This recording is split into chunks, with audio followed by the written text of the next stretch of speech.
दोस्तों, क्या आपने कभी किसी ऐसे गांव के बारे में सुना है जो रातों रात गायब हो गया हो? एक ऐसा गांव जो वर्षों से वीरान पड़ा है और जिसे देखकर हर कोई डर के मारे भाग खड़ा होता है। कर्णपुरा, एक गांव जिसके बारे में अफवाहें हैं कि वहां कुछ बहुत ही अजीब और डरावनी घटनाएं घटी थीं।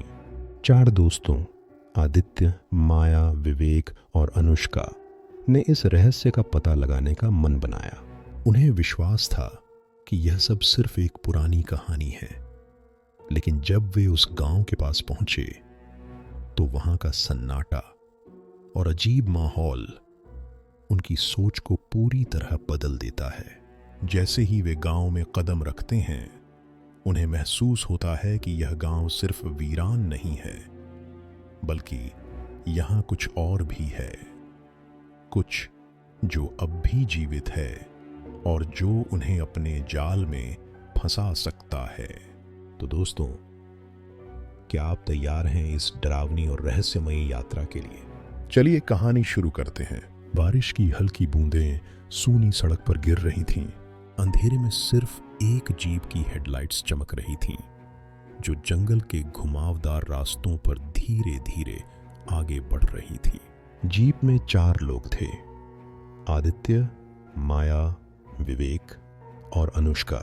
वे सभी एक पुराने सुनसान गांव की ओर जा रहे थे, जिसका नाम था कर्णपुरा। यह गांव कई सालों से वीरान पड़ा था। किसी को नहीं पता था कि वहां क्या हुआ था, लेकिन कहते हैं कि एक रात पूरा गांव बिना किसी निशान के गायब हो गया था। अब वह जगह सिर्फ एक किस्सा बनकर रह गई थी। क्या सच में वहां कुछ है? माया ने खिड़की से बाहर देखते हुए पूछा। पता लगाने के लिए ही तो जा रहे हैं, आदित्य ने जवाब दिया। वह हमेशा से रहस्यमयी जगहों की खोज का शौकीन था। जंगल की घनी सड़कों पर चलते चलते रात और भी गहरी हो गई। हरियाली के बीच एक छोटे से बोर्ड पर लिखा था, कर्णपुरा, 5 किलोमीटर सतर्क रहें, यह तो मजेदार हो रहा है, विवेक ने हंसते हुए कहा। आखिरकार वे गांव के बाहरी इलाके में पहुंचे। वहां सब कुछ अजीब सा लग रहा था। कोई आवाज नहीं, न ही पक्षियों की चहचहाहट, सिर्फ हवा का धीमा शोर। गांव के अंदर घुसते ही उनकी जीप रुक गई। इंजन बंद हो गया और लाख कोशिशों के बाद भी वह दोबारा स्टार्ट नहीं हुई। यार, ये क्या बदकिस्मती है, विवेक झुंझलाते हुए बोला। चलो पैदल ही चलते हैं, गांव का मुआयना करके वापस लौट आते हैं, आदित्य ने कहा। जैसे ही वे गांव में दाखिल हुए, उन्हें लगा कि यह जगह वक्त के साथ थम गई है। टूटे फूटे घर, सूखे हुए पेड़ और बीच में एक बड़ा सा मंदिर। यहां तो सच में कुछ अजीब है, अनुष्का ने कहा। देखते हैं मंदिर में क्या है, आदित्य ने सुझाव दिया। मंदिर में घुसते ही उन्हें एक भारी लोहे का ताला लगा हुआ दिखा, लेकिन हैरानी की बात यह थी कि ताले के अंदर से किसी के गुनगुनाने की आवाज आ रही थी। यह कैसे हो सकता है? यहां तो कोई रहता भी नहीं, माया ने घबराते हुए कहा।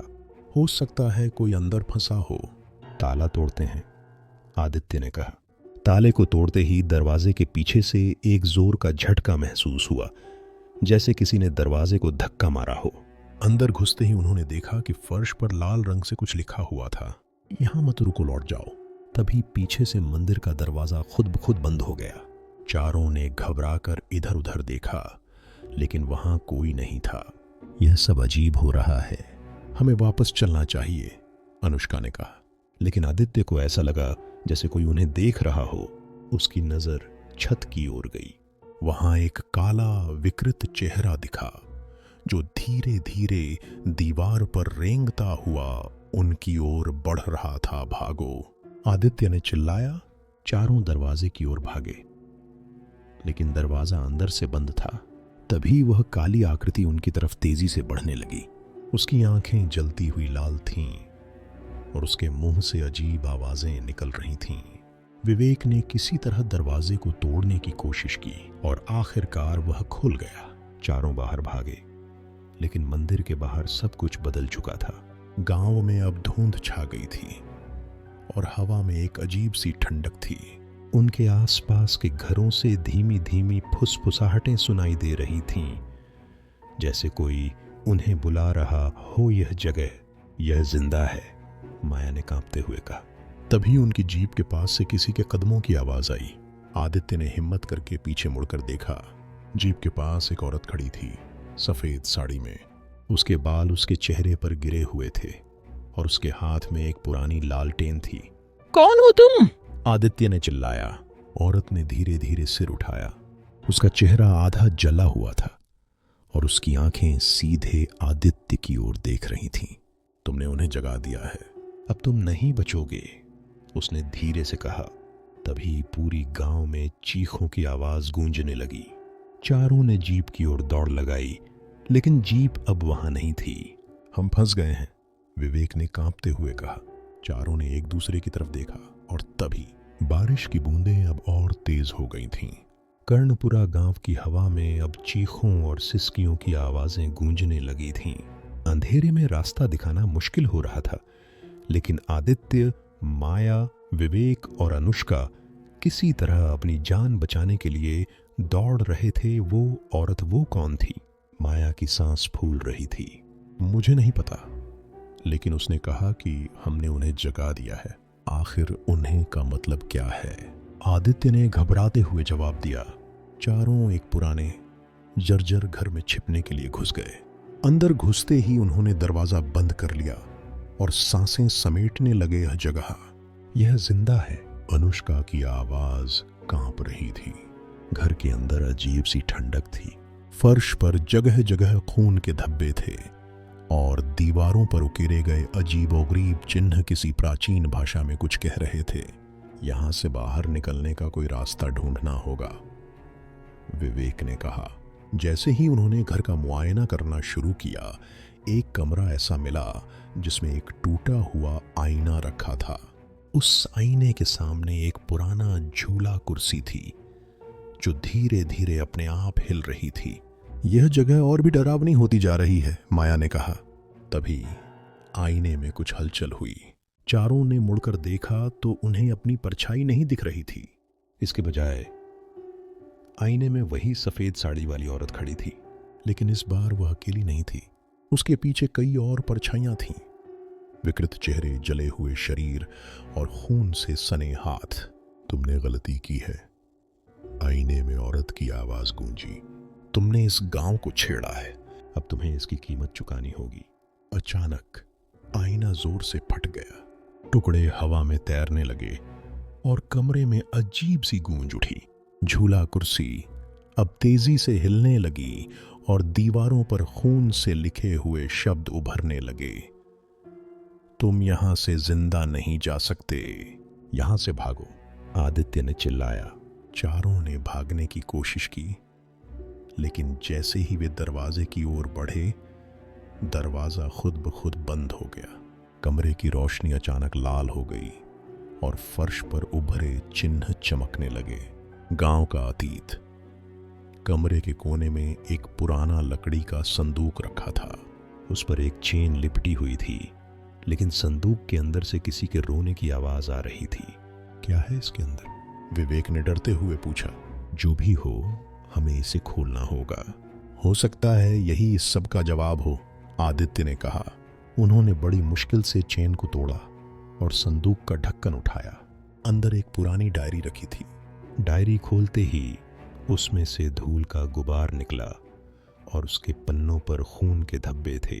डायरी में लिखा था, हमने एक गलती की, हमने देवताओं को चुनौती दी। कर्णपुरा अब उनके क्रोध का शिकार है। कोई यहां से बचकर नहीं जा सकता। जो भी गांव में प्रवेश करता है वह उनकी कैद में है। डायरी के आखिरी पन्ने पर लिखा था, अगर तुम यह पढ़ रहे हो तो तुम भी अब इस शाप का हिस्सा हो। तभी घर के अंदर की दीवारें कांपने लगीं। चारों को लगा कि घर उनके ऊपर गिरने वाला है। किसी तरह दरवाजा खुला और वे बाहर भागे। मंदिर का सच, गांव की धुंध और भी घनी हो चुकी थी। उन्हें समझ नहीं आ रहा था कि अब कहां जाएं। विवेक ने सुझाव दिया कि वे दोबारा मंदिर की ओर जाएं। हमने वहीं से सब शुरू किया था, शायद जवाब वहीं मिलेगा, विवेक ने कहा। वे चारों मंदिर पहुंचे। इस बार मंदिर की घंटी अपने आप बज रही थी। अंदर पहुंचते ही उन्हें वे मूर्तियां दिखीं, जो अब पहले से अलग थीं। उन मूर्तियों की आंखों से खून टपक रहा था और उनके चेहरे विकृत हो चुके थे। मंदिर के बीच में एक बड़ा सा दिया जल रहा था। दिए के चारों ओर लाल रंग से एक गोल घेरा खींचा गया था और उसके अंदर वही सफेद साड़ी वाली औरत खड़ी थी। तुम लोग यहाँ क्यों आए? औरत की आवाज गूंज उठी। हमें यहाँ से बाहर निकलना है, आदित्य ने चिल्लाया। तुम अब बाहर नहीं जा सकते। यह गांव तुम्हारा अंत है। तुमने इन्हें जगा दिया है, अब वे तुम्हें छोड़ेंगे नहीं। कौन? माया ने डरते हुए पूछा। औरत ने अपने हाथों से इशारा किया। तभी मंदिर की दीवारों से काले साए निकलने लगे। उन सायों की आंखें जल रही थीं और उनके मुंह से अजीब सी चीखें निकल रही थीं। भागो! आदित्य ने चिल्लाया। चारों ने वहां से भागने की कोशिश की, लेकिन मंदिर का दरवाजा एक बार फिर बंद हो गया। चारों सायों ने उन्हें घेर लिया और अंधेरा पूरी तरह छा गया। मंदिर के भीतर छाया का घना अंधेरा फैल चुका था। आदित्य, माया, विवेक और अनुष्का को ऐसा लग रहा था कि वे हवा में तैर रहे हैं। सायों ने उन्हें पूरी तरह से घेर लिया था और हर दिशा में सिर्फ भय और चीखें थीं। हमें यह करना होगा, हमें इनसे लड़ना होगा, आदित्य ने हिम्मत जुटाते हुए कहा। लेकिन कैसे ये चीजें? इंसान नहीं हैं, विवेक ने घबराते हुए कहा। तभी मंदिर के बीचों बीच जलता हुआ दिया अचानक तेज चमकने लगा। उस दिए की रोशनी ने उन काले सायों को पीछे हटने पर मजबूर कर दिया। उसी रोशनी में सफेद साड़ी वाली औरत फिर से प्रकट हुई, लेकिन इस बार उसके चेहरे पर क्रोध नहीं बल्कि दर्द और दुख का भाव था। तुमने मेरी आत्मा को जगा दिया है, औरत ने धीरे से कहा। यह गांव शापित है, लेकिन इस शाप को खत्म किया जा सकता है। अनुष्का ने डर और उम्मीद के बीच पूछा। तुम्हें उस शाप की जड़ तक जाना होगा। जिस दिन इस गांव ने अपने देवताओं का अपमान किया, उसी दिन से यह सब शुरू हुआ। इस मंदिर के नीचे वह सत्य छिपा है जिसे कभी किसी ने देखा नहीं। लेकिन याद रखना, जो भी सत्य तक पहुंचेगा वह खुद को बलिदान के लिए तैयार रखे। बलिदान को, माया ने कांपते हुए कहा। औरत ने कोई जवाब नहीं दिया। उसने अपना हाथ उठाया और मंदिर का फर्श कांपने लगा। फर्श के बीचों बीच एक गड्ढा खुला जो सीढ़ियों के जरिए गहराई में उतर रहा था। यह तुम्हारा अंतिम रास्ता है, सत्य तक जाओ या यहीं मरने के लिए तैयार रहो, औरत ने कहा और गायब हो गई। चारों ने एक दूसरे की तरफ देखा। उनके पास कोई और विकल्प नहीं था। वे सीढ़ियों से नीचे उतरने लगे। अधोभूमि की गहराई। सीढ़ियां इतनी लंबी थीं कि लग रहा था जैसे वे जमीन के बहुत नीचे जा रहे हों। हर कदम के साथ ठंड और अंधेरा बढ़ता जा रहा था। अंततः वे एक विशाल कक्ष में पहुंचे। वहां एक बड़ा प्राचीन पत्थर का मंडप था जिसके चारों ओर दीपक जल रहे थे। मंडप के बीच में एक खंडित मूर्ति थी। मूर्ति के हाथों में एक ताबीज था जो चमक रहा था। शायद यही शाप का स्रोत है, आदित्य ने कहा। जैसे ही वे ताबीज के करीब पहुंचे, पूरे कक्ष में कंपन होने लगा। काले साए फिर से प्रकट हुए, लेकिन इस बार वे पहले से ज्यादा क्रोधित और भयावह थे। तुम्हें इसे छूने का कोई अधिकार नहीं है, एक भयानक आवाज गूंजी। चारों ने देखा कि मूर्ति के सामने एक विशाल छाया खड़ी थी। यह छाया शापित गांव का रक्षक थी, जिसे देवताओं ने यहां कैद कर दिया था। तुमने गांव को बर्बाद किया, अब तुम्हें इसकी सजा मिलेगी, छाया ने गरजते हुए कहा। नहीं, आदित्य ने हिम्मत दिखाते हुए कहा। अंतिम बलिदान। तभी ताबीज की चमक और तेज हो गई। एक आवाज चारों के कानों में गूंजी। तुम में से कोई एक अपनी आत्मा का बलिदान देकर इस शाप को खत्म कर सकता है। यह गांव तभी मुक्त होगा। चारों के चेहरे पर डर और असमंजस छा गया। मैं करूंगा, आदित्य ने कहा। नहीं, तुम नहीं, मैं करूंगी, अनुष्का ने कहा। हम सब यहां साथ आए थे, कोई एक कैसे चुन सकता है, माया ने रोते हुए कहा। तभी विवेक ने एक कदम आगे बढ़ाया। यह सब मेरी जिद की वजह से शुरू हुआ था। मैं जिम्मेदारी लूंगा। तुम तीनों यहां से निकलो। नहीं, विवेक, माया चिल्लाई, लेकिन विवेक ने ताबीज को छू लिया। उसके स्पर्श करते ही पूरा कक्ष तेज रोशनी से भर गया। काले साये दर्द भरी चीखें मारते हुए गायब होने लगे। विवेक, तीनों ने चिल्लाया।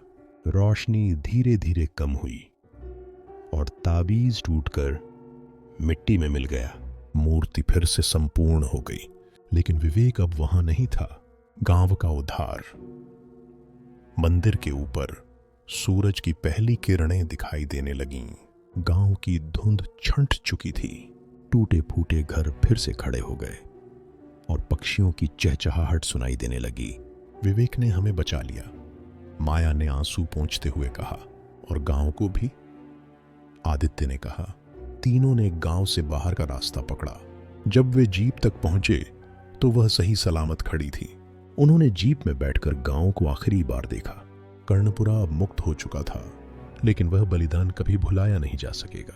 दोस्तों, अब जब कर्णपुरा का रहस्य उजागर हो चुका है, तो क्या आप भी इस शापित गांव के और भी रहस्यों को जानने के लिए तैयार हैं? क्या वो बलिदान वाकई गांव को बचा पाया या कुछ और हो चुका था? इन सवालों के जवाब तो हम कभी नहीं जान पाएंगे, लेकिन इस कहानी ने हमें यह समझा दिया कि कुछ चीजें समय से पहले जानना हमारे लिए खतरनाक हो सकता है। अगर आपको यह कहानी पसंद आई हो तो इस वीडियो को लाइक करें, अपने दोस्तों के साथ शेयर करें, और अगर आपने अभी तक हमारा चैनल हॉरर राहुल सब्सक्राइब नहीं किया है तो जल्दी से कर लीजिए। अगली कहानी में कुछ और खौफनाक और रहस्यमय इंतजार कर रहा है। अब तक के लिए इतना ही, लेकिन कहानी कभी खत्म नहीं होती।